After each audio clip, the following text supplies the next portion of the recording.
Pada bulan lepas, sekolah saya telah mengadakan program Kitar Semula. 上个月，我的学校举行了环保活动。 Program ini diadakan adalah untuk mengurangkan pencemaran alam sekitar. 这个活动被举行是为了减少环境污染。 Murid-murid mengikat surat khabar lama dengan kemas untuk mengitar semula. 学生们把报纸绑得整齐，为了环保。 Kami juga mengumpulkan botol plastik yang telah dibersihkan. 我们也收集已经清理好的塑料瓶。 Setiap kelas menyediakan tong kitar semula untuk mengasingkan surat khabar dan botol plastik. 每间课室准备了循环桶，为了分类报纸和塑料瓶。 Guru bertugas memantau pengumpulan bahan kitar semula setiap minggu. 每个星期，老师会负责监督收集的环保物品。 Program ini dapat mendidik murid tentang kepentingan alam sekitar. 这个活动能教育学生关于环境的重要性。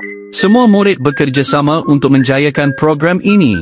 全部学生合作，为了使这个活动成功。 Murid-murid digalakkan membawa bahan kitar semula dari rumah. 学生们被鼓励从家里带环保物品。 Aktiviti ini menjadi lebih bermakna dengan penyertaan aktif ibu bapa. 这个活动变得更有意义，因有爸爸妈妈积极的参与。 Melalui program ini, kami berharap dapat melahirkan generasi yang prihatin terhadap alam sekitar. 通过这个活动，我们希望能塑造关心环境的下一代。